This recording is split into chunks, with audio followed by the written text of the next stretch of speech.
And sometimes it takes time. Sometimes it's longer than a year. Sometimes it's longer than a 7-year famine. Sometimes it's 14 years to come back and say, hey, look at where you were. Look at where we are now, and let's keep moving forward. Welcome to the Know Your Ship podcast, presented by eHub. I'm your host, Frank Dolce. Trevor Farnes, we were just talking about the origin of his last name and whether or not it was Farnes or Fairns or Farnes. I'd answer to all of them, but and all of the Farneses live in kind of Bountiful. Most of us Bountiful, the Syracuse, kind of Davis County area, and most of them are my siblings. There's 7 of us, so yeah. And I think there's one other Farnes family in Bountiful that I used to hear a lot about, and then the rest is pretty much my family. So gotcha. Yeah. Okay. Well, one of the founders of Mountain Ops.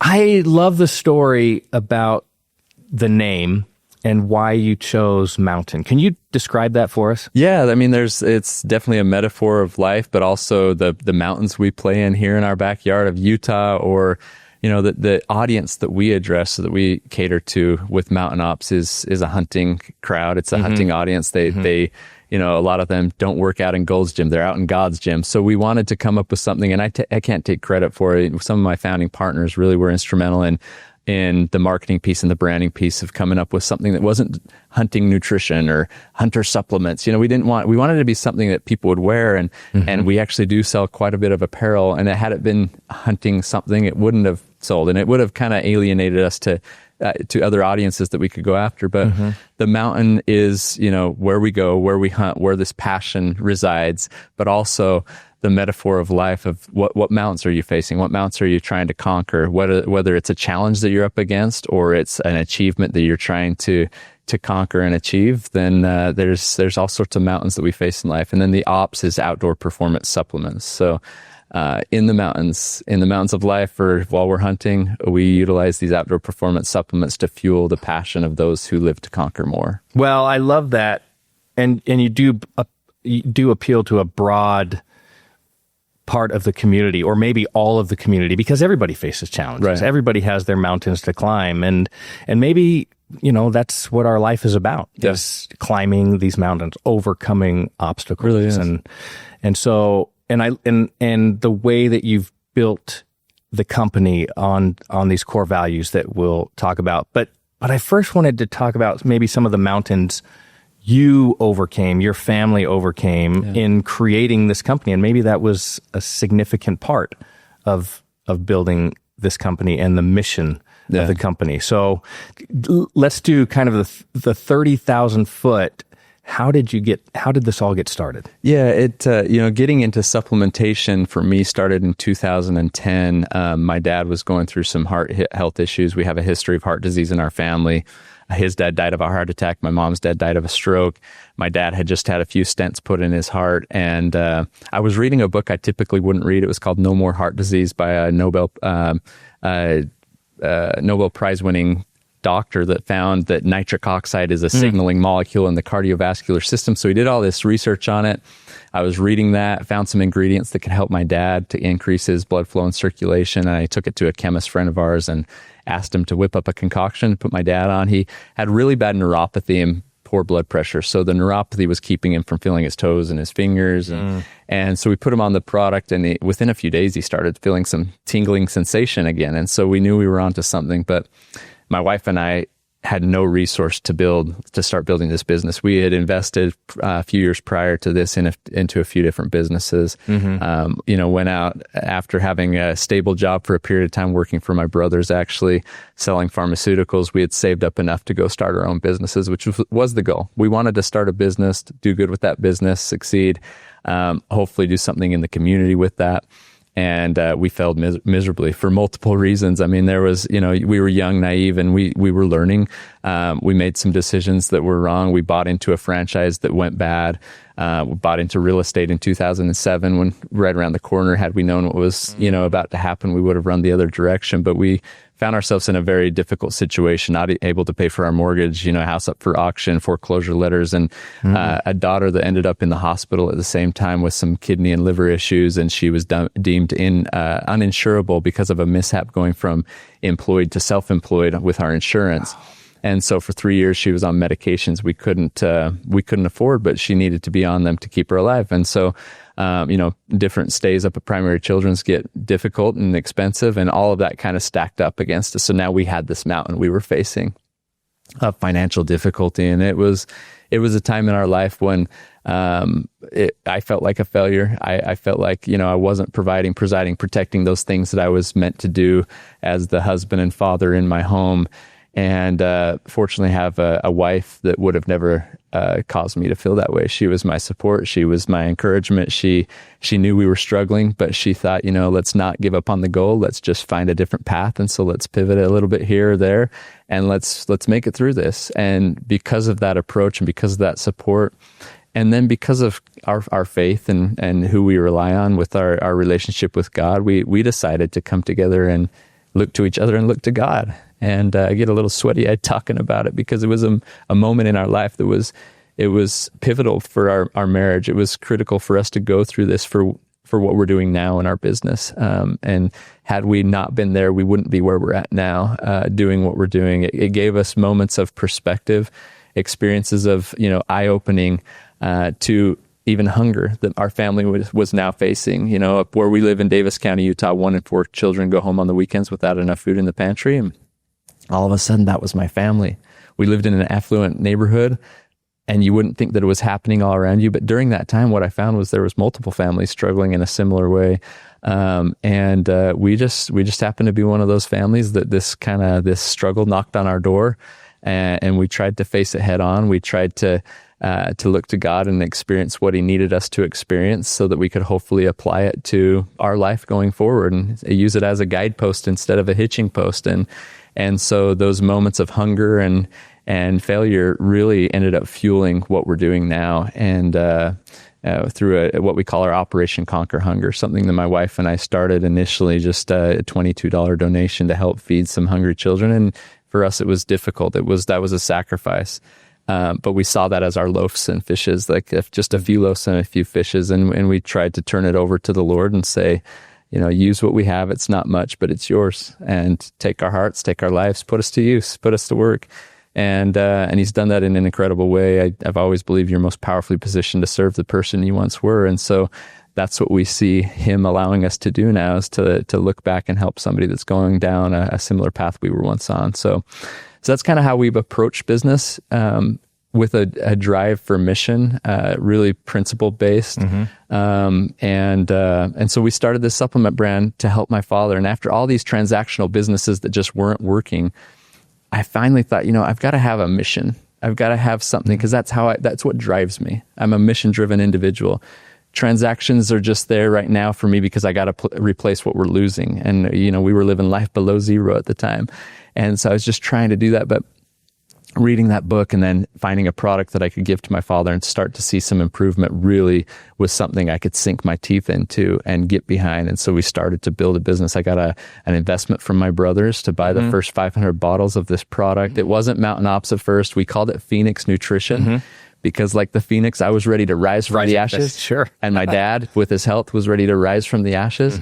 And so we built a product for his cardiovascular health. And then, I thought I'd be an online sensation in the supplement world, build a site, they'll come flocking to it. Yeah. And I was wrong. I found out how saturated the space was, how fragmented, not a lot of loyalty, a lot of false label claims, a lot of people, saying this product will do this and using stock imagery of before and after photos of people. And it was so confusing at the time because I was like, how in the world am I going to make this? And the first order came through. It was a chiropractor. And I called that chiropractor, trying to not act excited that he was my first order. This happens all the time. But I asked him why he was buying the product, and it was for his patients that had blood pressure issues and neuropathy issues. And I was like, perfect. That's what I built this product for.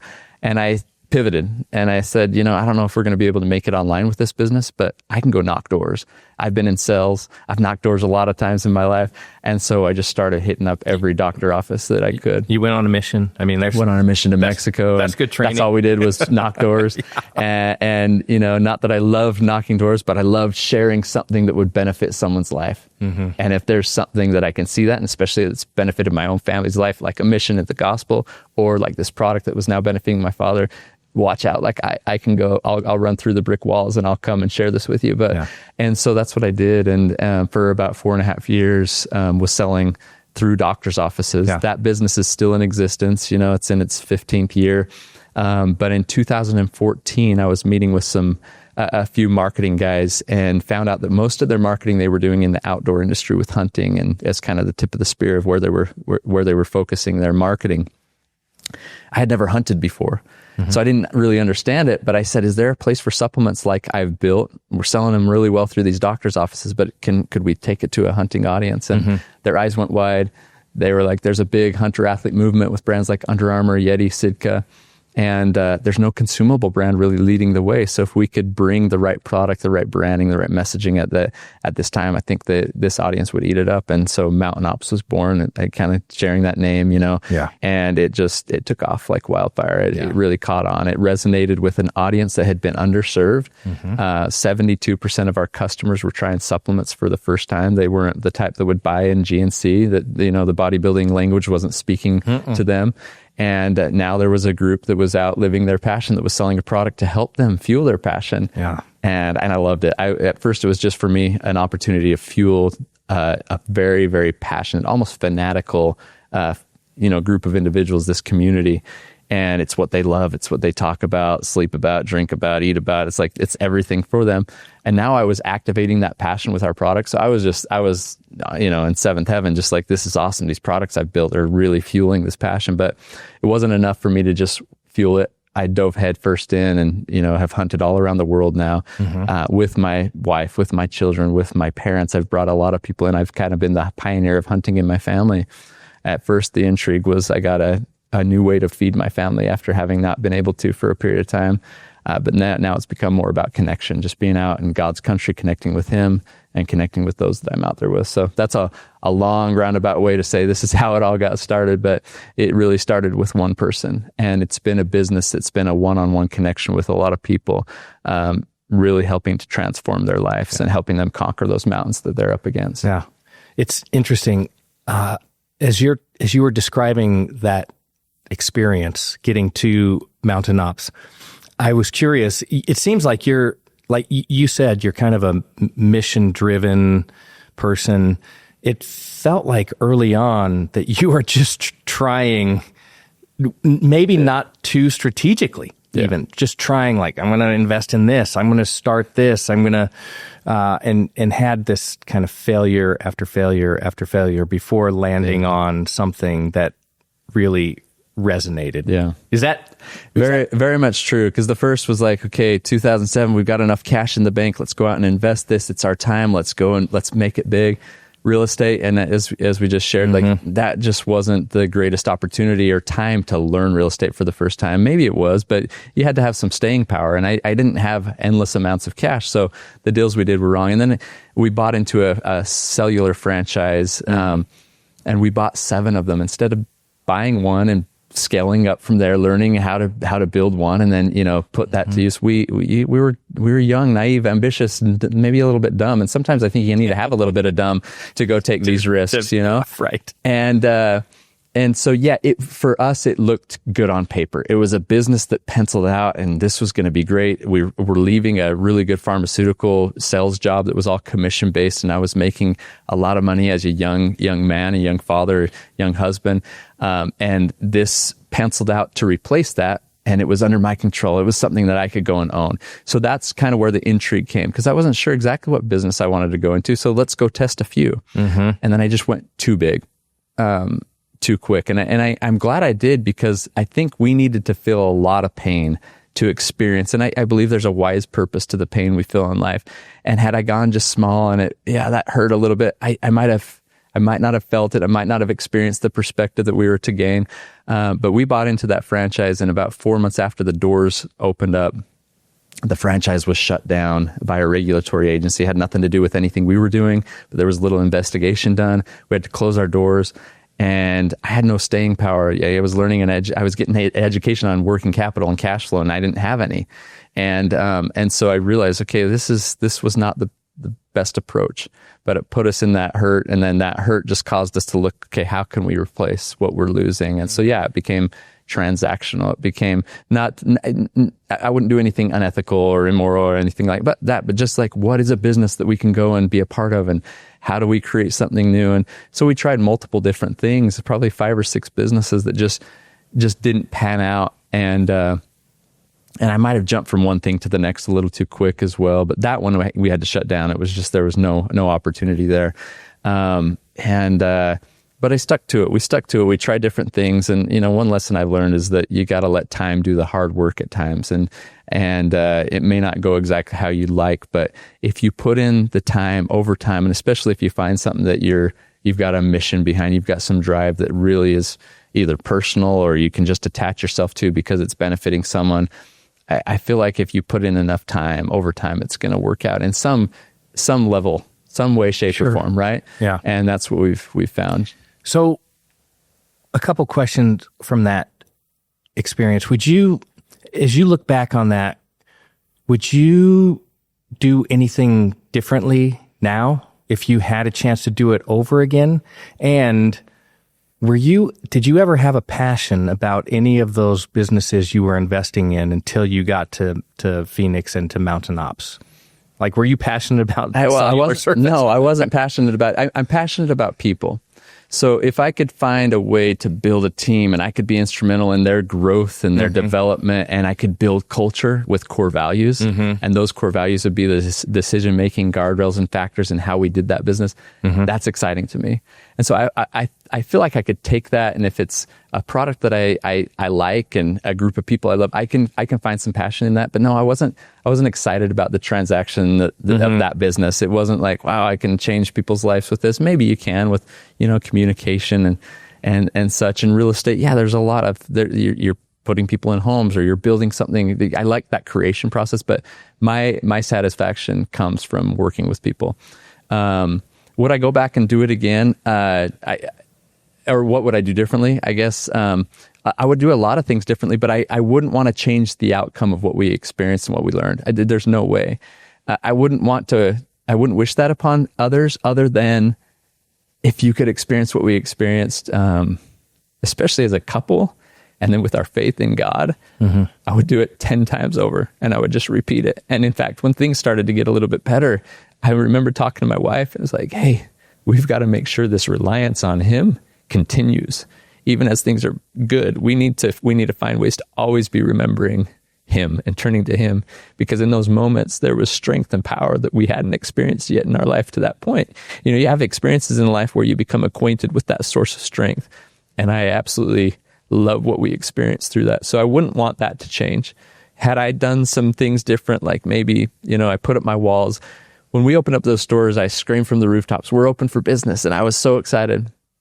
4 months later, when we were closing those, I was not screaming from the rooftops. I was hiding. I was putting up the walls. I would have gone back, if people asked for advice, I would have kept the walls down and reached out to maybe those that have been on a path that I had once been on. But I wanted people to think I was succeeding, that things were going well. And so I didn't reach out. So it eliminated some, or distracted me from some connections that I probably could have utilized at the time, some mentorship I could have reached out to others, instead of being worried about what I look like as a failure or what I looked like. People aren't typically afraid of failing. They're afraid of people seeing them fail. And I fell into that trap. I didn't want people to know that I was going through that. And so for a period of time, we just we shut that off. We're just acted like, well, this isn't working, but we've got other things in the works that are awesome. And this, so I wished I would have leaned on others' experience a little bit more. And that could have just gained me some perspective a little sooner in life and some learning. But what we experienced, probably the most important things we've learned so far in our life. And I know there's plenty more to come. Sure. So that experience can really be damaging to someone of faith, going through challenging, difficult times, especially if you are leaning on your relationship with a Heavenly Father. How was that a faith building experience for you and your family, and not something that damaged your faith? Yeah. I mean, I've always learned through opening up the pages of the scriptures that it seems like there's always a people that are being, buried by the waves. They're being sunk deep in the water. They're being, the monstrous waves are crashing upon them. And I watch and I see that those winds and those waves are pushing them to a promised land, a better place.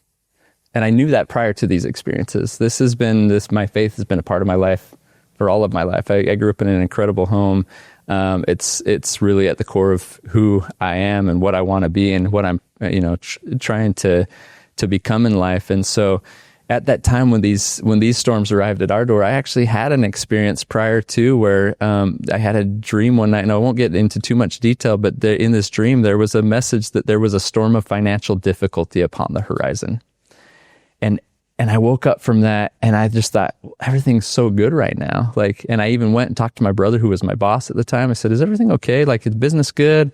Because I just had this dream and this message that felt so real. There's a storm of financial difficulty upon the horizon. He said, everything's great.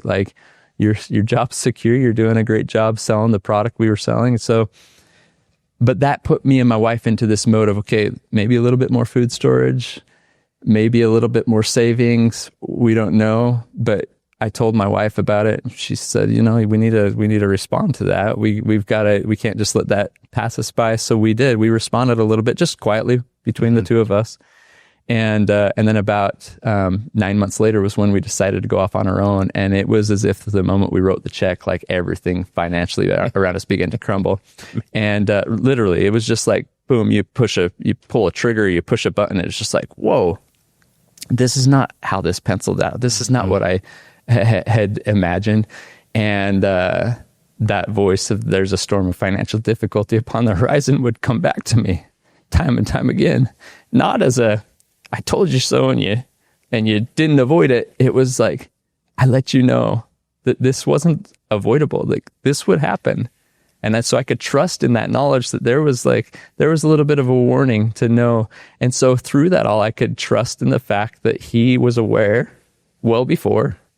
And so because he was aware, I need to trust that there's something that we need to learn from this.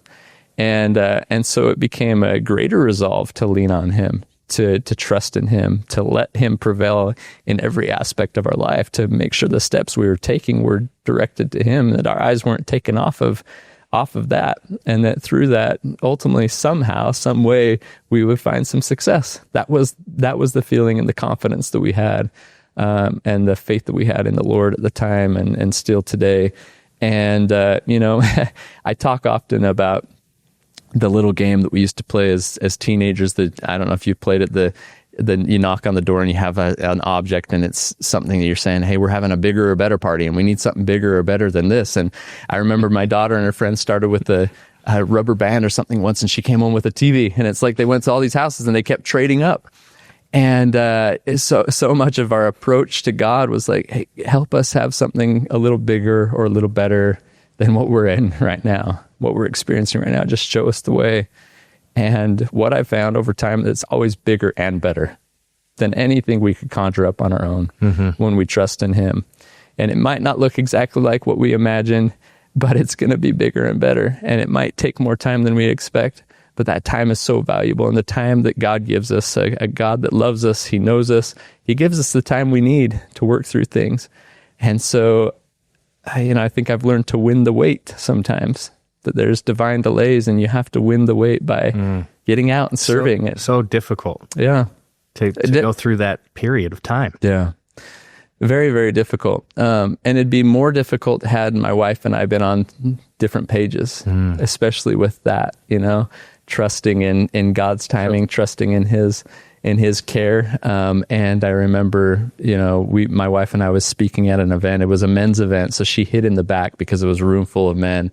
And the guy running the event after I was done speaking came up, and he saw her in the back, and he's like, let's bring you forward. She did not want to talk and didn't want the spotlight on her.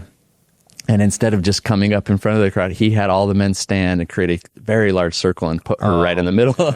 And so she's just looking at me because I'm in the circle. I'm not by her side. And he said, share with us, like, what did you experience? And I kind of shared these words a little bit earlier, but she said, when many couples would have looked the other direction, looked for something that would have brought them peace or joy or happiness, whatever they were looking for, we decided to look to each other and together look to God. And that's made all the difference. And so I'm so grateful that she's the type of wife and woman that would approach God, approach life in that way. And that's been a major strength, a major superpower for me, is having her power by my side. So yeah, I just can't thank her enough, because it really could have gone a few different directions. And fortunately for us, it went the direction that I feel God wanted us to take with it. And we're still learning so much from it. It feels like day in and day out, there's just these moments of perspective and gaining. And, we've often used the story of the loaves and the fishes to explain where we were. And there's this young lad with a few loaves and a few fishes. And I just think the Bible forgot to say there was a young lady by his side. And they turned these loaves and fishes over to the Lord. And then they were multiplied for 5,000, not just 5,000, but it says 5,000 men and women and children. So there's more than that. And I was in a meeting yesterday where somebody stood and shared that same story. And every time that story is shared, it kind of piques my interest, because, for us, we didn't want to wait till the boat came in full, because we didn't know if the boat would ever come in full. So we just thought, let's give the loaves and fishes. And it's multiplied to over 7 million meals having been donated through our Operation Conquer Hunger. But this man stood yesterday and added a new little element to the story. And so I'm always constantly learning from it. And he said, the Lord could have taken the loaves and fishes and he multiplied them already, which was a miracle in and of itself. And then he could have just done another miracle and had it just placed right before all the people, these masses. But instead, he allowed us to be part of the miracle. He gives the baskets to his disciples and he lets them take it out. And so I said, yeah, he's allowed us to be a part of this incredible miracle. It's his miracle, but we are a part of it. And what a blessing and a gift. And then we found in our lives that the baskets come back 12 baskets full. And then the resource of just multiplication and what God gives to you when you turn it over to him, he just fills it back up and he allows you more and more to do with. And so we've witnessed that, not just financially, but more so just the energy and the time and attention and the ability to do more with the resource and the connections we've made. I look at all the connections within our business, the people that I work with and the partners that I've gotten involved with. It's like an additional filling of that basket and more resource to then just go do good, to fulfill the mission. It just furthers and furthers and builds and builds. And to me, that's what life is about. It's much less about the transaction. I'm not a very transactional business leader. I want to be attached to a mission that's changing people's lives. And we've found that at Mountain Ops. It's been incredible. So I want to ask you about that mission, but I first want to ask you about whether or not you could have achieved what you've achieved so far without being aligned at home.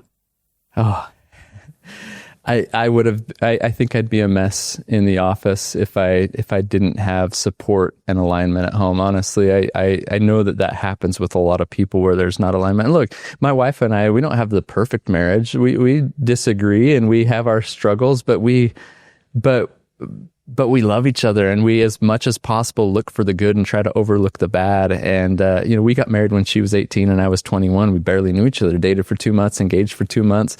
And then, the typical Utah Mormon marriage scenario and not more the Church of Jesus Christ scenario. And I, so we've been raising each other for the last 22 years. We've been raising kids at the same time. Our oldest daughter's about 21. Who's been the better parent? You? Oh, she's the better parent by far. She grounds me in so many different ways, and but no, I've often thought of that and how distracting that would be. If I was worried about what was going on at home, or if I was worried about my wife's loyalty, or if I was worried about how our kids were being raised or treated when I'm not. That you run into business, you're out of the home quite a bit, and so. I've tried to be as present as possible. And when I'm with my kids, I'm intentional there. When I'm with my wife, I try to be intentional there.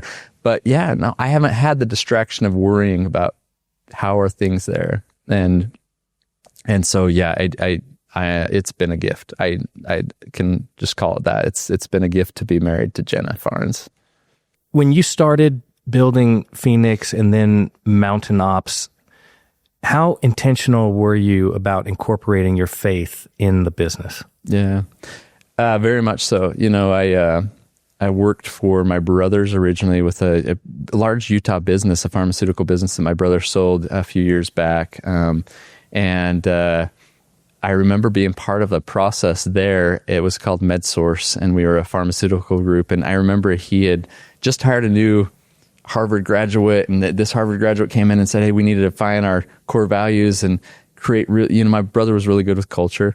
But those core values hadn't been defined. And so there was kind of this exercise a few of us got to be involved in, and I got to give some input, and recognizing God was at the top. And the statement after it was that we strive to acknowledge God's hand in all things, even in the workplace. And I just loved that. And we would have a Tuesday or a Monday morning meeting with the whole company, and we'd say a prayer before the meeting. And so I had good mentors that I followed and I looked to.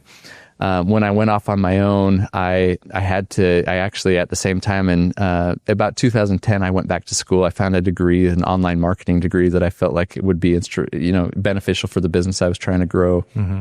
I just failed with, and I was like, maybe I could learn a little bit more about the internet and apply this to whatever I'm going to build.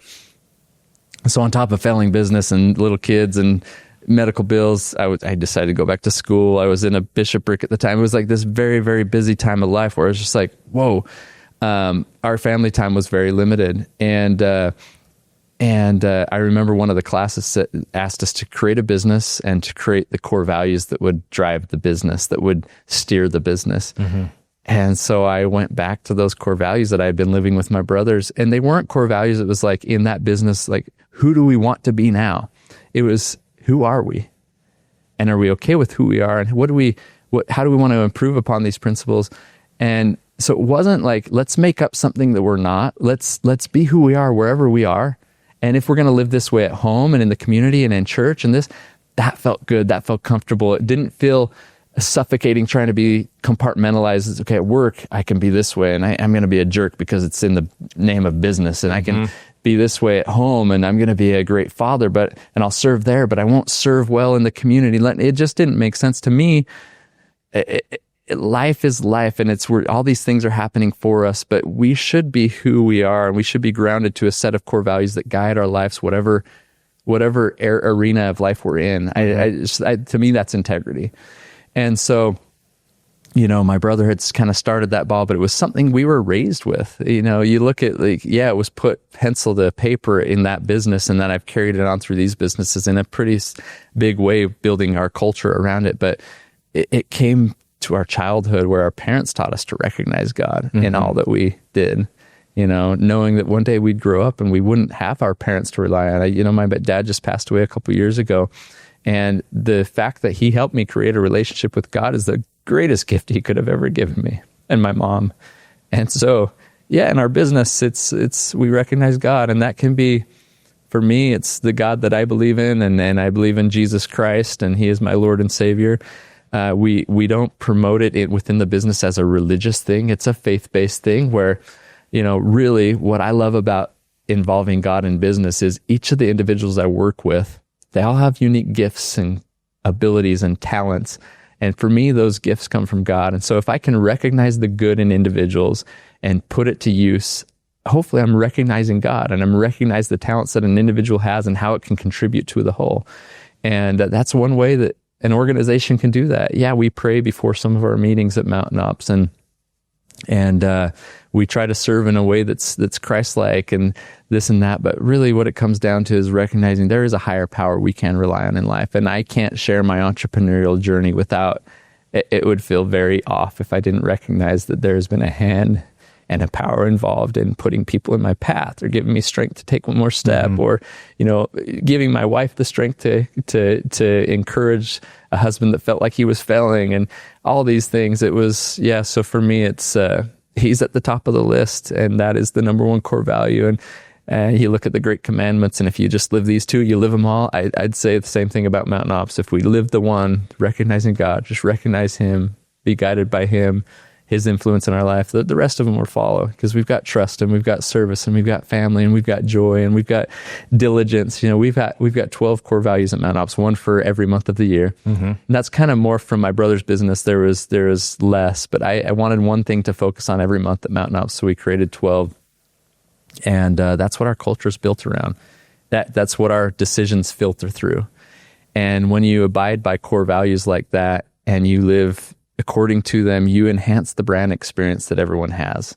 And it's real and it's genuine and it's authentic. But if we make decisions in our brand that are contrary to those core values, it diminishes the effect and diminishes the trust. And so it's been critical that we live true to those. We've even done research studies that ask our customers why they trust Mountain Ops. Why do we resonate? It always comes back to our core values. And not that we have them, but that they see us living them. Yeah.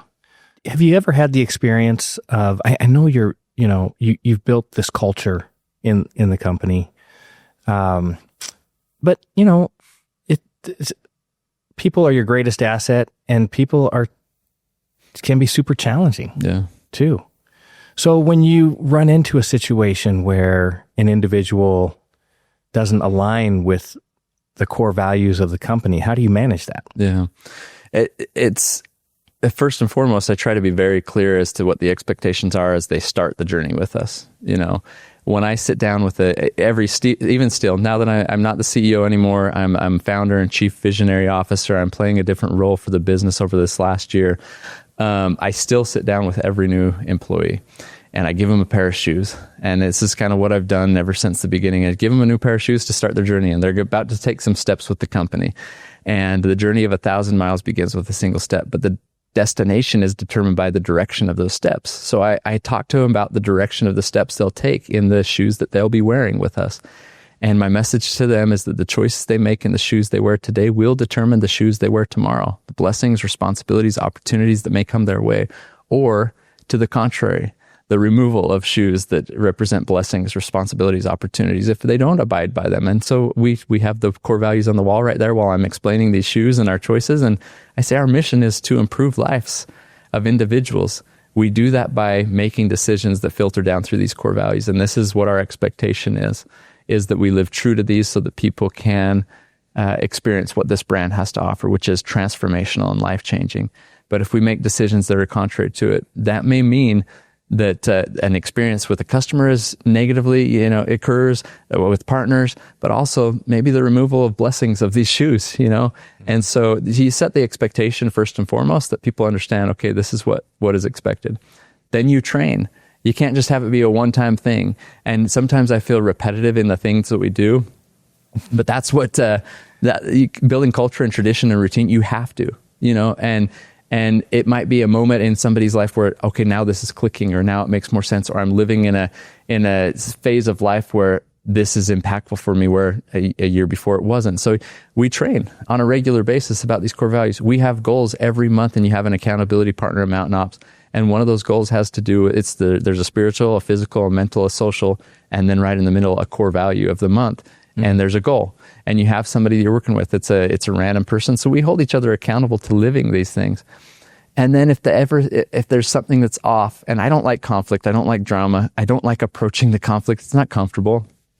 Some people thrive on that. It's not comfortable for me, but I have some core values that we've stated and we've all aligned on, or we've said that we would align on them, that allows for a conversation to take place a lot easier than had it been like, hey, why are you doing this? Well, I don't know. This is why.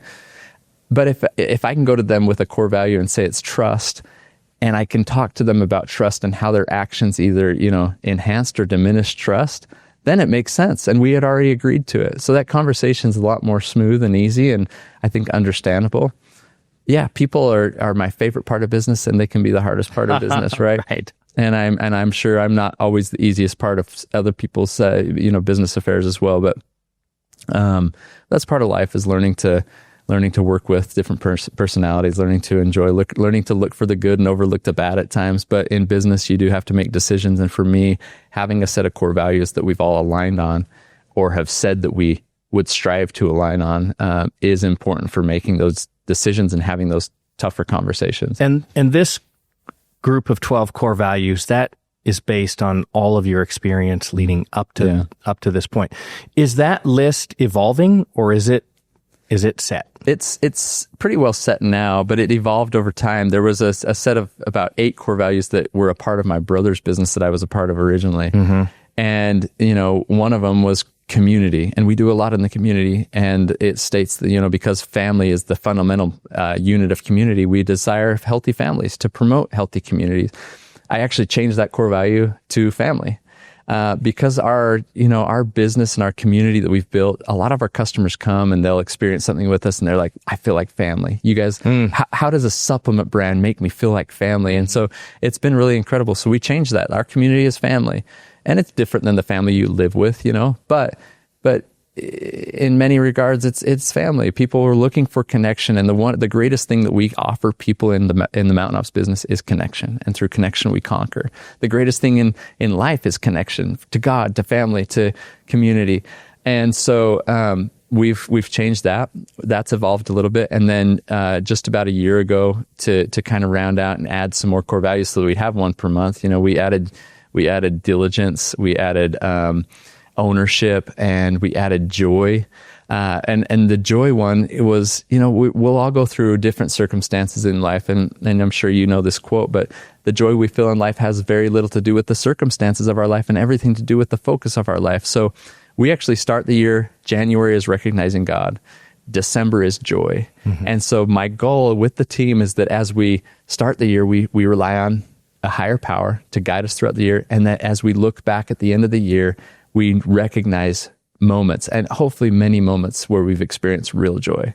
Not just a happy feeling, but really a journey of joy that we're all on because we're helping others in their journey. And I want this process of business to be enjoyed. So much of life, we're just gritting and grinding it out, and we're just, we're on the clock, we're doing what we have to, and then we go home and we're exhausted. I want my team to feel fulfilled in what they're doing, so that when they go home, they can feel uplifted and look at what we're doing, and they bring the family and they get the family involved in the activities we do. And so time's just too short, in my opinion, to not experience joy through it all. Do you have a favorite core value of the 12? It would definitely be recognizing God. I figured that was where. Yeah, but it would definitely be that, just because if there was one topic I would want to share for the rest of my life, it'd be God. Gotcha. And hopefully the sweaty eyes don't. I always joke that we're in the fitness industry, so you sweat from all sorts of places. But growing up, this is how I was. This is how my family was, and it's just like when you feel something and you know something, that's just how it manifests through my eyes. Yeah, absolutely. Well, I think it's super genuine, and I can sense the passion you have about it, and so. I appreciate Feel it. free. If we need to get some tissue, Solomon's our guy. Yeah, no, that's awesome. So I'm curious about, still talking about the core values and running a business based kind of I almost want to say a faith-based business. I don't know if that's a fair way to describe it, but like, what are some of the challenges that you find in running a business this way? I mean, if you look at the strict kind of MBA business world, I'm not sure that's in any textbook, the way that you've built this business. I mean, they talk about core values and mission statements and vision statements, but they also talk about, revenue and profits and making tough decisions. And how do you align those? Running a business. Well, we definitely go after revenue and profits and making tough decisions. And I mean, I wouldn't rather have it any other way than to be leaning on God to help me through that, So it's like, and that's just me. That's my personality. It's my experience. A lot of my life is based off of stepping into a fear with faith. And I've lived through a lot of fear in life and a lot of anxiety, but I found that a lot of that was just keeping me back from living in a certain way that God wanted me to live. And so I've had to test that at times, stepping through that with faith, recognizing that, wow, there was so much more on the other side, so much greater, so much bigger and better than I anticipated. And it's all come by trusting in him. And so, we definitely go after the revenue. We're a growing business. It's growing really well. We hire people to help us grow that. We cut expenses often to watch our bottom line. We're always trying to find better margins on certain things, without cutting quality. So it's still focused on. But for me, it's like I pray about those things. I consider those things faithfully, and I try to see the effect on people and the business, and how will this all play out. And so I've got to believe that God, and as I've witnessed it, He's concerned about helping and seeing things thrive. And I also feel like there's an adversary as well that's involved when you're doing good in business and when you're doing good in life.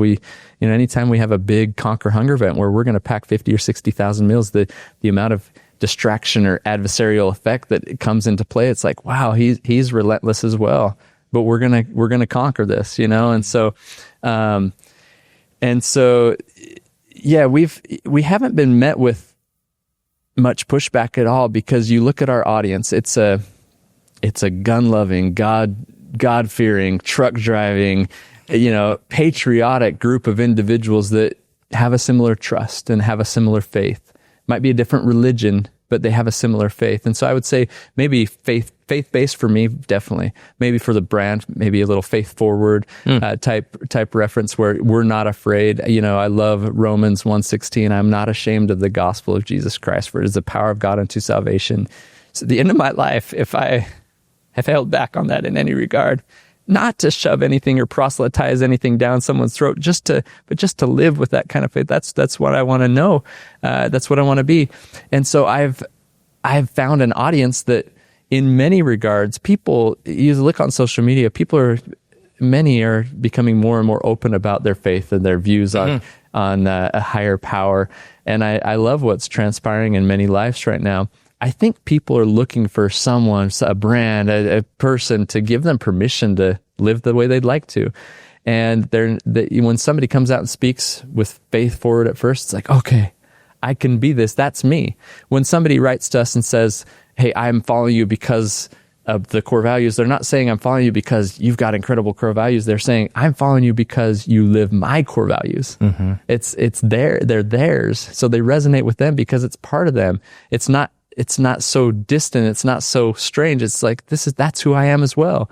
And so we're speaking to an audience that it resonates with. And we're not for everyone, and that's okay. So many brands, so many companies try to be something for everyone, and they just fail in that attempt. We're standing boldly that we are a company that thrives and fuels the passion and performance of individuals who want to conquer more in life. And that could be, with the physical and the supplements they take in the gym, and we want to help them through that physical transformation. We know that that's going to impact them spiritually, emotionally, mentally, socially. They're going to have much more confidence in those connections. And it's just how we approach things. It's not just all about the vanity and the muscle and the skin, and it's very different with Mountain Ops, and people see that. And it's resonates more with them, with a certain audience. It might not resonate with everyone. And so, we expo at the Hunt Expo every year in February at the Salt Palace. Big, huge Hunt Expo. I don't know if you've ever been to it. If you haven't, try to go to it. There's, 60,000 people that come through those doors. First year we were in a little teeny booth, and I was scared to death because I hadn't hunted. So I didn't want them to ask me about hunting. They could talk to me about supplements, but please don't ask me about. And everyone was coming showing me their kill shots, their buck or their bull that they had, they wanted to show me the pictures. Every hunter has many stories. The next year I had my stories to tell, so I had my pictures ready to go. But then these guys would come into the booth and they'd start tearing up like me, and they'd pull out their phone. I was expecting to see a bull or a buck, and it was their before and afters. Oh. And it was them playing with their kids. They're like, you wouldn't believe the energy that I have for my kids. You're changing my life. So it was really cool to go from the kill shot to the killed at shots, and to see what this mission was doing for people. But we didn't exhibit on Sunday. That's just one of the things we've decided to do, is like, hey, on Sunday we're going to close our booth. The first year they said, hey, you guys can't come back because these booths have to be open. But Mountain Ops brought so many people to that show. They're like, come, but just leave things clean. It's okay. this wasn't a message to those that were exhibiting like, hey, we're not here and you are, shame on you. I never want to send that message, because people, even within my own faith, have their own beliefs on how to approach certain things. And for me, the Sabbath day is just one of those things. We've decided that will be a day we recognize God by being with our family, going to worship. My team's diverse. They don't all worship the same way as me. They don't have the same, but it's a day for them where they're like, okay, I can ponder upon important things. And our business is not suffered because we're not there. That's a day you can transact. But I even had one of our big ambassadors recently say, I saw that you guys weren't there on a Sunday, and I thought, I want to be attached to a brand that's willing to stand and say, this is a day for our family. This is a day for our God. So there's this then connection with ambassadors, with partners, where maybe there's a little bit more trust. And I had somebody at lunch once ask, hey, you don't open up on Sunday down there at these expos, and isn't there a risk involved in that? And just the thing that came to my mind was the bigger risk for me will always be with God, and I don't want to risk anything with Him. And so as much as I can do to send a signal to Him that I need His support, I need his help. I'm a young husband, father. I'm not as young anymore, but I'm struggling through these things. Like that's where I turn. I couldn't imagine it any other way. And I know people find other ways to do it. For me, that's been, or they struggle through trying to find it until they find Him, I've come through some serious trials with His help. And so I just want to recognize that source of strength is there. And I want to make sure that others know it's there for them as well. As you describe it, I had this thought that maybe it wasn't necessarily, maybe faith-based isn't the right way to describe it, but a partner. Like you've decided that's a partner in your life, in your business, in whatever happens 100% outside of it. I always say we connect and conquer. And, if I'm giving a keynote speech or whatnot, I talk about the main three connections that have helped me conquer in life. It's definitely been my family, my wife and my children, in an incredible way. It's been the team that we've built over time, which has been one of the greatest blessings in my career, has been bringing together individuals with this drive towards a mission that we're all on the same field, working towards this mission in an incredible way. And then ultimately, it's my connection with God. Yeah. That's great. Okay, you brought up social media. I want to ask you about social media, but I also want to ask you about the charitable aspect of your business and how that became incorporated. Let me ask you about social media first. Okay. You said that you strive for connectivity. And it feels, and you also mentioned social media, some of the things that your customers and fans are posting and talking about. It feels like social media can be so divisive and challenging, especially for the younger generation. How do you see that? How do you manage it within the company so that it creates more connectivity? Yeah, that's evolved over time, and it's gotten better and better for us as well. We've got an incredible social media manager right now that kind of builds around 4 pillars, which is faith, family, fitness, and the field, kind of our hunt, being the field. And these are elements and aspects of our community's lives that they want to see about. I actually run a podcast right now as well for the organization called the Conquercast, and that the reels and messages that do the best are ones that are built around faith and family and overcoming challenges, conquering those challenges. And I just think that there's a lot of people that are experiencing things, and they want to see from the outside in, like, what are others doing to conquer the challenge that I am facing, And so as genuine and authentic as we can be on our social media, not gimmicky. Yeah, we do promote our products on there, but it's not gimmicky. It's like, here's the benefits of the product. Here's somebody that benefited from them. So there's an educational element, to fuel those passions of theirs. But it's as genuine and authentic, and it's storytelling. It's like taking our team, and they're out on a hunt, and here's what they experienced, and you share that. One of our best performing posts was about my daughter and a hunt she had been on, and she was with her dad, and she was connecting, and she shot this big bull, and people are curious about this. This little girl just shot this big bull, and it's with her dad, and God was involved in the creation. Like, there's all these elements that, like, okay, this is real. If you can break down the walls and let people in, that's when they become attached to a brand. And in the supplement space, it's typically not that way. There's not a lot of brands that are breaking down the walls and saying, this is us, here's who we are, we take the product, our family takes the product, here's how it's benefiting, here's how we're using it in our day-to-day lives. We've just tried to be as genuine and authentic and welcoming as possible with that.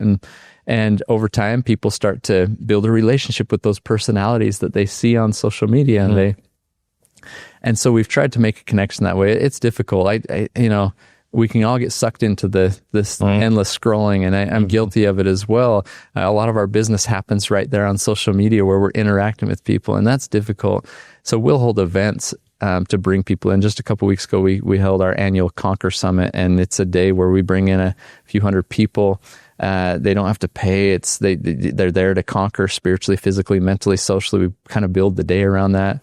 And there's a lot of people that I've known from social media that now, after 10 years, they're finally at Mountain Ops headquarters and they're connecting in person. And they're in tears with us, just saying, okay, this is more real than I expected it to be. Like, I've loved the brand for this long. I've been attached to it. I've been a part of it. But now it's all real and it's powerful, and I'm here. So as often as we can, we try to be with the people. Yeah. We try to connect, handshake to hand. You're going to give them hugs, and we're sitting down, we're hearing their stories, and we're finding out more about their lives. And that's what I prefer. I much rather have an in-person connection, but it's just not possible when you're dealing with the nation and you're dealing with, hundreds of thousands of people that buy your product. It's difficult. I wish there was more of a one-on-one approach, but yeah, I think one of the things I like about your platform is that it gives people the opportunity to, when you were saying shout from the rooftops, but kind of shout from the rooftops about faith and what they believe and family and those things. And sometimes in society today, it feels like those are taboo subjects, like you can't talk about them.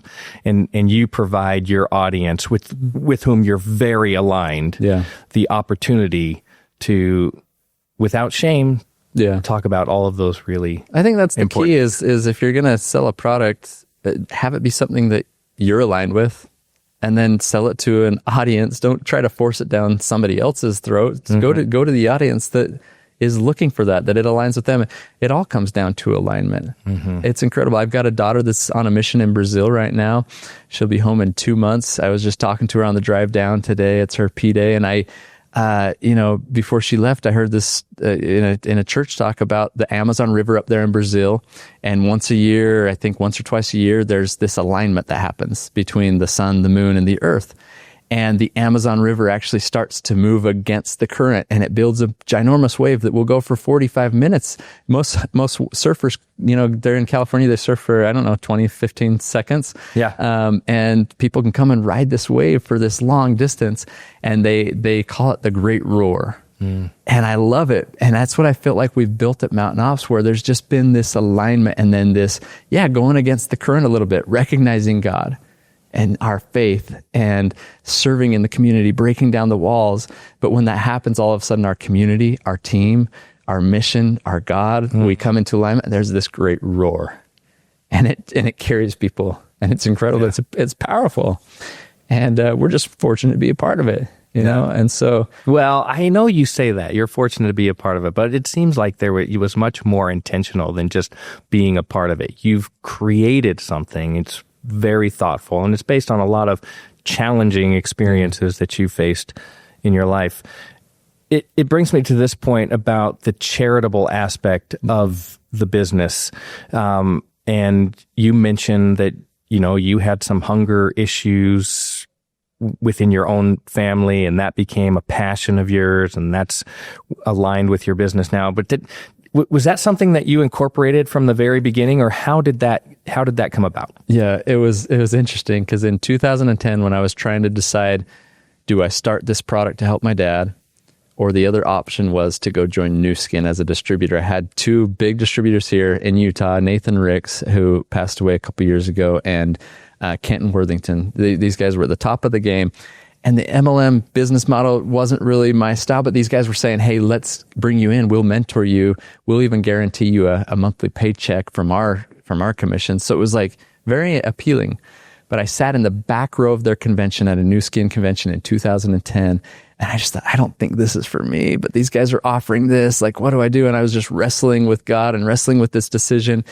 And up on stage, Steve Lund, he stood up, one of the founders, and he talked about their Nourish the Children and how for $22 a month you could feed a child in Malawi, Africa. And I thought, okay, that's why I'm here. I don't think I can do this business, but if my wife and I can do the $22, that's maybe a start of what we can give back, because we're going through, not starving, but we're going through hunger. You know, the school would send us the school lunch balances, and they kept getting bigger and bigger. And that just was this weight. I feel bad for any parent that gets that email and it's just like, oh, it's stacking up even $15. Like, how in the world do we pay this? Mm-hmm. And so I saw that Nourish the Children, $22, told my wife, and then I started building these like decks, these presentations on how I would somehow feed hungry children with the business. And I was trying to build something, but I didn't know what product would I sell, what direction would I go. I actually committed to those guys and said, okay, I'm going to join you. And then that first month, I just felt horrible about the decision, other than the $22 going to Nourish the Children. And not because of them, not because of the organization was incredible. It just didn't feel like it was me. And I finally, at the end of the month, they went to cut me that check. And I said, I can't take it. I think this is the end of the road with this. I'm going to keep doing the Nourish the Children, but I've got this product I'm going to launch for my dad. And I went that direction. And it was a slow, steady growth. I didn't have the income that they were guaranteeing me. I had to go back to ground zero and build for a few months with nothing and just living on credit cards. And I'll always remember sitting in the back of that room and just feeling, that's why I'm here. And we're going to do something with feeding hungry children, because we are experiencing this right now. And this is what God's trying to teach us, you know? And then when we started Mountain Ops, there's this correlation between supplementation for nutrition. Mm-hmm. There's people paying $200 a month to supplement for their nutrition when there's plenty of people around us, myself included, just years prior, that couldn't fathom 2 meals a day, you know, or people around the world, 1 meal a day. And then at the same time, we're catering to an audience that's going out on the mountain and bringing food home for their families through the protein that you know, whether it's elk or venison or whatever it is they're bringing home. I just thought, okay, my wife and I for years now have been doing this $22 donation. Now it's time to really crank this up. This seems to fit well within our organization with food, nutrition, and hungry children. And I've got a story to tell. Mm-hmm. We've been there. So it's not just a check off the box. It's something we've learned from, and we can apply, and we can share this story. And what I found is it's not an uncommon story. A lot of people go through financial difficulties. So when I'm speaking to an audience and say, how many of you experienced something similar? 90% of the audience goes up. So it's not something so out of reach. It's like, no, I've been there. Okay, so now we're doing something that's maybe a little uncommon. We're taking every order that comes to our site and we're donating a meal with some of the revenue to a child in need. Last year in July of 2024, a few months prior, I got a call from New Skin. And they had no idea we had been doing this for that long. They just knew that this Mountain Ops company in Utah had been operating Operation Conquer Hunger, an initiative to feed hungry children. I got a call from them and they said, we're doing a Guinness World Record day, meal packing day at the Salt Palace with the Utah Jazz. And we want to know if Mountain Ops, Utah Jazz, and New Skin could come together and do a meal packing day. We want to try to get around 2,500 people there. If you can bring some of your community, we want to pack over 500,000 meals that day. And I just was in tears, as you could probably imagine. And I said, do you know anything about where this started? And they said, no, what are you talking about? And I said, in 2010, 14 years ago, I sat in the back of your audience and I started donating $22 because of what I learned there and what my family was going through. And they said, this is incredible. You need to come tell our team. So I got to share that with the founders of New Skin. They invited my family back at the Salt Palace for their convention, the same thing that was 14 years earlier. They invited my family to come attend their Nourish the Children concert that night. It was Benson Boone. We had no idea. They took us back to meet Benson. They put us on the front row, and then they came out and they said, we need to invite this family to stand up. And so 14 years earlier, sitting on the back row. Now, just last year, we were sitting on the front row. We didn't need the recognition, but just to look at the full circle moment. And we packed the 550,000 meals with them. And Mountain Ops was recognized for the donation that was given to help hit that record and that goal with food going out throughout the country, but a lot of it going here to Utah children. And so I look at that and I look at God's fingerprints all over that, just this full circle. Like, and sometimes it takes time. Sometimes it's longer than a year. Sometimes it's longer than a 7-year famine. Sometimes it's 14 years to come back and say, hey, look at where you were. Look at where we are now, and let's keep moving forward. It's just, it's been incredible. So yeah, that's what we do at Mountain Ops. It's a beautiful system where our customers buy product to benefit their lives, but they also know that a portion of their purchase goes to help a family in need.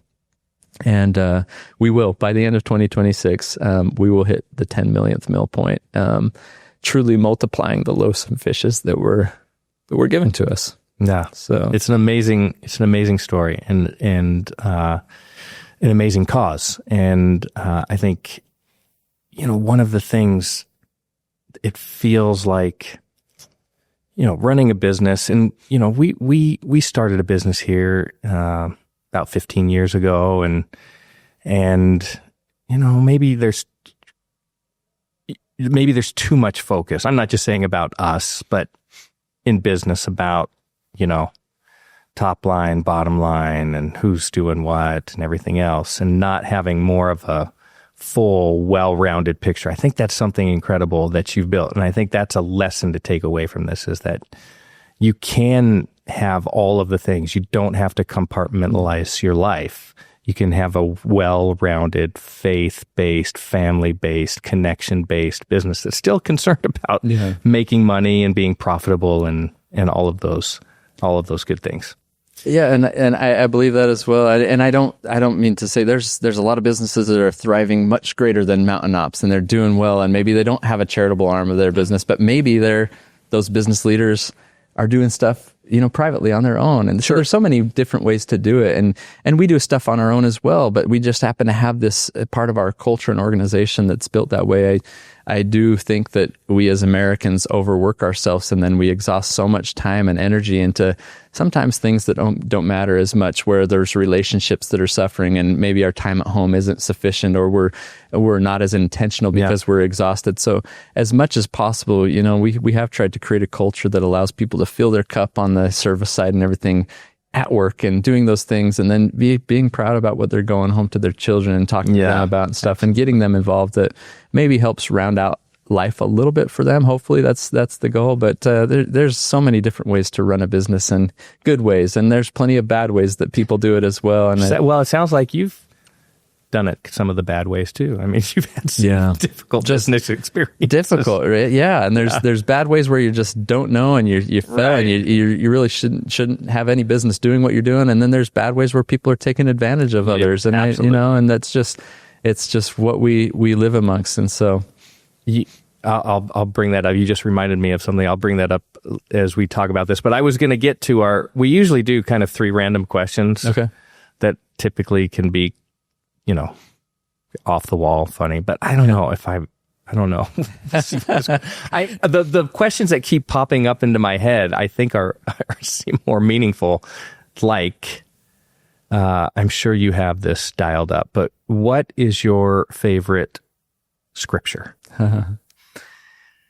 First one I ever memorized as a kid that my mom had me memorize for my oldest brother's farewell, and he's leaving to Brazil. It was 1 Nephi 3:7, and it says, "I will go and do the things which the Lord hath commanded."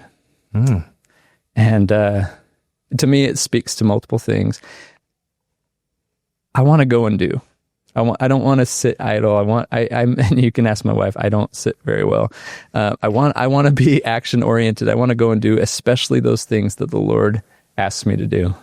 I want to be in tune to those things, hopefully, that I recognize when he's speaking to me. I recognize when he's warning me of a storm that's coming. I recognize that in the storm, he warned me. I just want to pay really close attention. There's a word hearken in the scriptures, and I love that, in which it means to listen and obey, not to hear and delay. I want to be one that listens and obeys, and to build a relationship with God that way that he knows I'll take action. Mm-hmm. And then he says, I won't give a commandment that, that I'm not able to support you in. And so I've loved that, because I've learned throughout my life that a lot of what's asked of us sometimes is uncomfortable, and it's hard, and it might take us out of those comfort zones and might put us in a place of pain, but he'll not give us something that we're not able to overcome or to do. And so that scripture has always kind of been the favorite for mine. And then Romans 1:16, I'm not ashamed of the gospel of Jesus Christ, because if there's a power that God gives to bring about salvation, that seems to be the most important thing. Whether we all agree or not, I don't know, but that's what I believe. And so if there's a power to bring about salvation, then I don't want to be ashamed of that. I want to help people with that. So those would be two of my favorites. I'll confess that my favorite scripture is, I learned it initially because it was always hanging behind the goalposts in a football game. Oh, cool. John 3:16. Yeah. For God so loved the world that he gave his only begotten son. Whoever shall believe in him will not perish, but have everlasting life. I didn't quote that exactly, but it's something like that. It's awesome. So I learned it because of my passion for football. That's awesome. I love it. Yeah, and then it just stuck with me. Okay. Which biblical or scriptural character do you think you most align with? Oh, I don't know. That's I don't know if align with, but strive to align with would be Jesus Christ. But I wouldn't say I don't want anyone to take that the wrong way. I don't think that I'm like Jesus Christ. I strive to be like Jesus Christ. I remember a blessing my dad once gave me. My dad was long-winded like me, and I needed this blessing at this time in my life. And I just felt like things were happening. This was prior to our struggles, and something big was about to happen in life. And that's what I felt. And I remember writing my parents a letter saying, Dad, I need a blessing. Something big is about to happen. I didn't expect what we were going to go through. And he came and gave me a blessing. It was the shortest blessing he's ever given me. And it was basically, Trevor, I need you, I bless you to study the characteristics of Christ, learn them, understand them, apply them to your life. And in all aspects of your life, you will be blessed. And in the name of Jesus Christ, amen. Like that was it. That was not typical for my dad. If you were a friend of mine growing up and you came and heard one of my dad's prayers, it was like, whoa, when is this going to be? He just prayed for, yeah, you're ready for a big one. So it wasn't like him, but it was so poignant and so focused on what really mattered. And I look at business and I look at all the entrepreneurial leadership books I've read. The greatest of the books that I've read, it's not a book, it's a talk. It's called Jesus, the Perfect Leader. And if we just follow those elements and characteristics of his life in business, in community, in church, in family, then all things will work together for our good. So I want to align with him. I know. It's such a great example. And it feels like doable. But then you find yourself standing over a 2-foot putt and you miss it. It all happens on the golf course. Yeah. The golf course. I mean, talk about being aligned with nature and beauty, and then all of the bad things happen. Yeah. And how was I not aligned on that putt? No. Yes, exactly. I think I align with many of the scriptural characters who are favored by the Lord, but have so many faults and shortcomings and all of the things that they have to overcome. I feel like that's where, you know what, that's a better answer for mine. I don't seem, like I said, I want to make sure that didn't come across like I look like Jesus. No, that's going to be our cut, right? Solomon, Trevor Farnes, thanks. No, please don't misunderstand that. Like I am so far, I'm more like all of those that are struggling and just like, help my unbelief and help me be there. But because that's what I want. That's where I want to be. That's who I want to be aligned with. But, I love, and I've not passed through what Job has passed through. So I can't necessarily say I'm like him. I look at the life of Job though, and I love what he states. I once spoke at an event where I was speaking between two gold medal athletes, and then there's Trevor Farnes. I'm like, I don't belong here. This is not. And I got up and I said, you know what? I'm with these gold medal athletes. The only thing that I could say about me and gold is that Job once said that we can all come forth as gold, because of what God knows he went through and how he's approached God, he'll come forth as gold. So it's like, that's the hope that I have, is in no gold medal, but hopefully that, you face the struggles. And like you just mentioned, I feel like so many of those characters that are just struggling but applying their faith to to build upon that relationship with God. That's what I want. But yeah, far from Jesus Christ. All right. One last question. We'll take this outside of the realm of faith. Yeah. And maybe there's some alignment there anyway. But if you look back across history, who is your favorite historical figure and why? All of a sudden, all these like biblical people are coming. That's history, right? But yes. Well, like for example, like this happens to me regularly. I read a book and then I'm like, oh, that's my favorite. So I'm reading a book right now on George Washington. His name was just at the back, and I'm picturing him kneeling down next to his horse. My dad had that picture, right? Yeah. What? Well, I mean, just that isn't. So he's not always depicted as a person of faith, and he wasn't always demonstrative about that. But I think if you read his history, there is certainly the undertone of he was a person of faith. Yeah. And so I think that's and just what like that time in history and what he was able to accomplish. And he wasn't the smartest, he wasn't the most talented, he wasn't whatever, but he was the most necessary individual at that time, and rising to the challenge, and talk about climbing mountains, overcoming obstacles. It's just an unbelievable story. Yeah, it sounds like it's probably an easy answer for me to say, yeah, George Washington. But honestly, one of my dad's favorite books was 1776, and I have that book of my dad's, and it's not an easy read for me, but I would probably say George Washington, and I would say just his willingness to grit and bear and be bold and stick through no matter what. And I don't know a ton about George Washington, but my wife and I, we've studied enough. She loves that kind of history. I would say maybe because my dad loved him so much, and I've read a little bit about him, like he was the one that came to mind, but I was trying to figure out, like, is there a story for a reason why? But I love what he was willing to grit and bear and push through against all the perseverance. And maybe he wasn't the most talented, but I've also found in life, when you dig into the lives of those that have really made a difference, they're not always the most talented. They just, they're willing to stick it out. They're willing to grab hold of something and sink their teeth into what they're convicted in, and they push through. Have a little passion about it. It's funny that you say sink your teeth, because at the time of his inauguration, I believe that George Washington had one functioning tooth left. So he wasn't sinking his teeth. He sunk them all until they were all gone. He sunk his tooth. Yeah. So. He did. He sunk his tooth. Okay. Well, let me just finish up with this. I know that you've gone through kind of this transition from CEO, which you've always been at MTN OPS, to Chief Visionary Officer, and you've brought in a CEO. Yeah.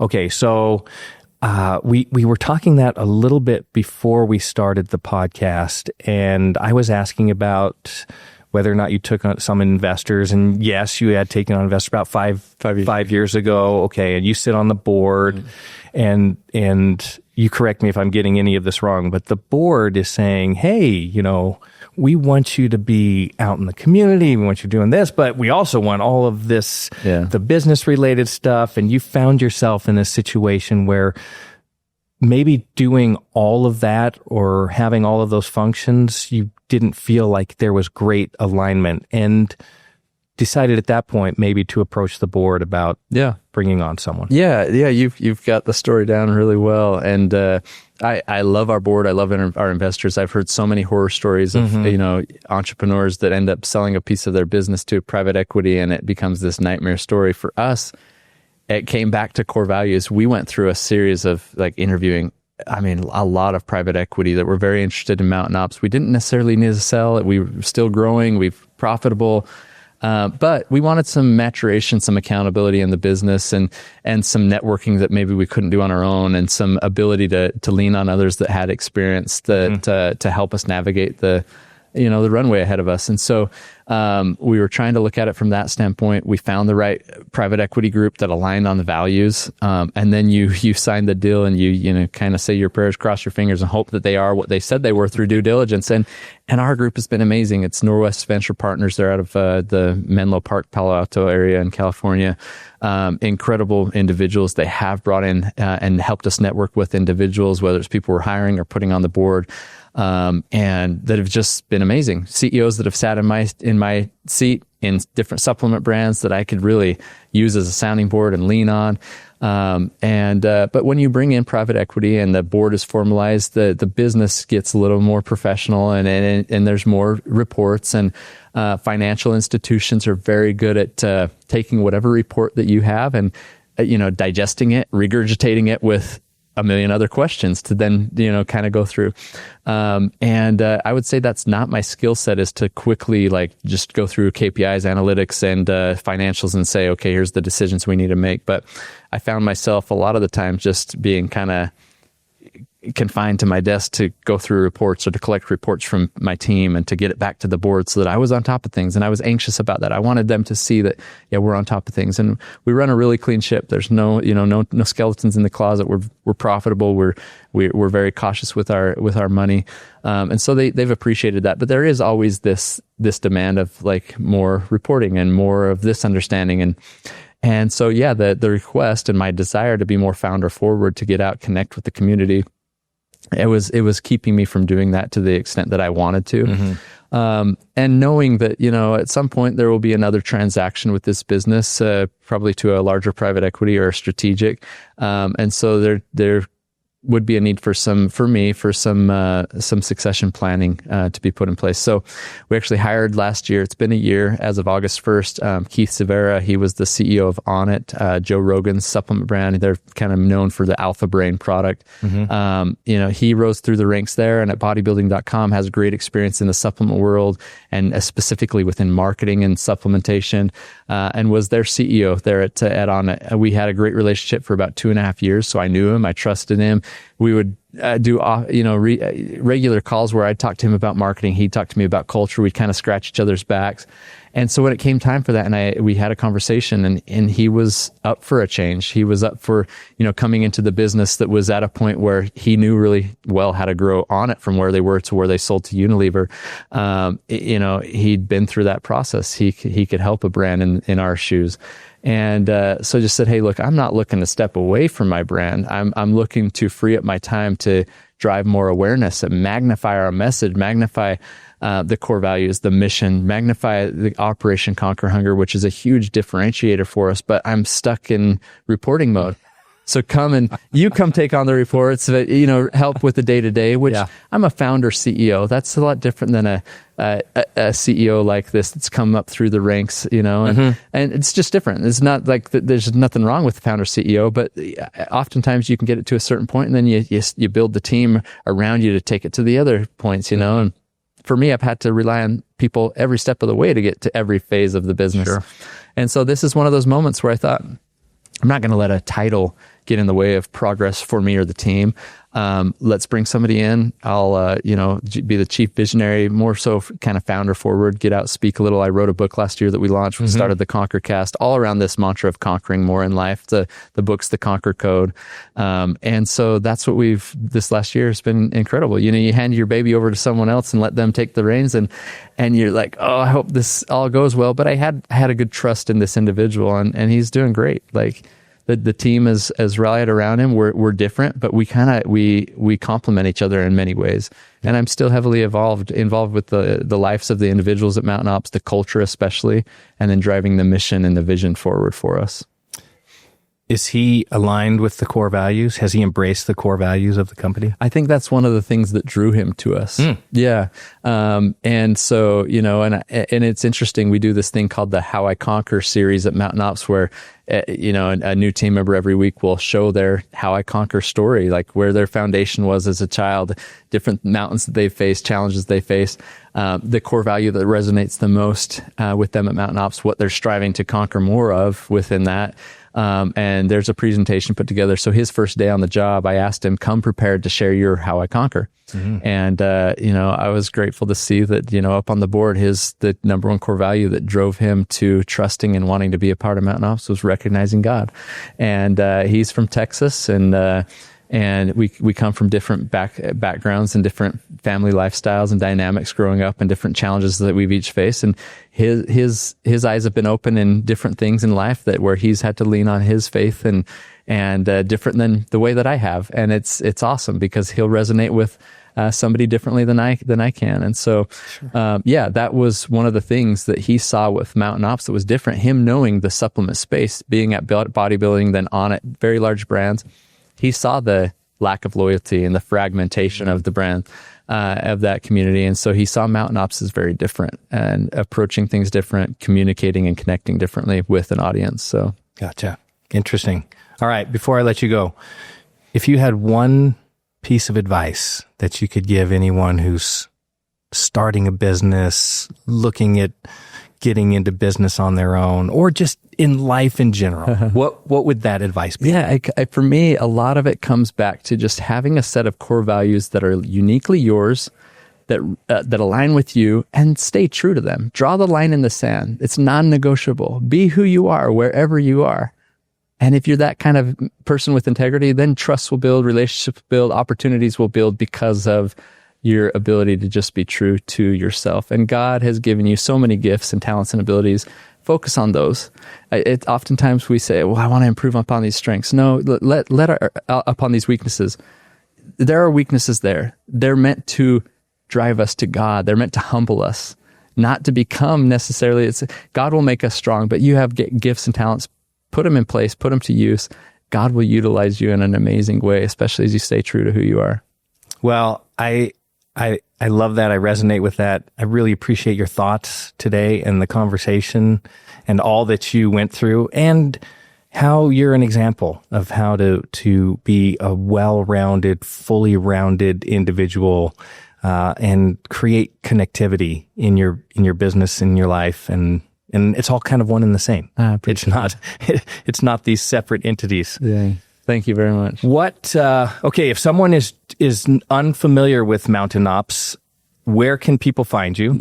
Yeah. And where should they dip their toe in the water? What is the product? Good question. MountainOps.com, and it's MTNOPS.com. And on social media as well, it's MTN OPS.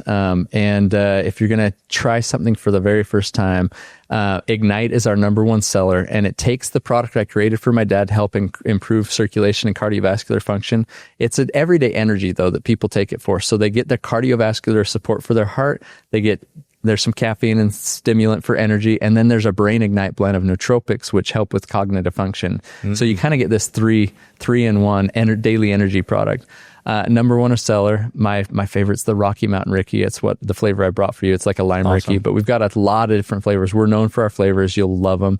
And then Hydrate is just one that you want for electrolytes. A lot of people need more hydration in their life. A lot of people are dragging themselves through the day to day, and a lot of times that's just because we don't have enough water, and so Hydrate with this product.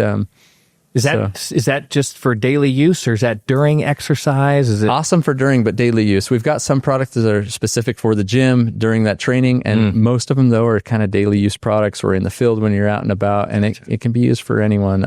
And then we have a sleeping product called Slumber, and it's got this hibernate blend that we call, and it's just this chocolate hot cocoa you drink, or you can do the gummies. But I love to drink the hot cocoa at night, get a really good night's sleep. So we like to put you to bed and wake you up in the morning. I might need that. But I used to be a great sleeper, and I've become a terrible sleeper. I don't know what happened. Yeah, it's the most enjoyable experience, but I am the same way, and so this product has changed my life for sure. Well, I might give that one a try for sure. Yeah, we'll get you some. Trevor, thank you so much. Continued success. We look forward to many more big things out of Mountain Ops, and come back and see us again. That'd be awesome. No, I appreciate the time. This has been fantastic. Appreciate it. We should probably talk about your book. We might have to schedule number 2 to do the book. Anyway, Trevor Farnes, Mountain Ops. Thank you. Thank you. Thank you for listening to the Know Your Ship podcast presented by eHub. Don't forget to subscribe and leave a review.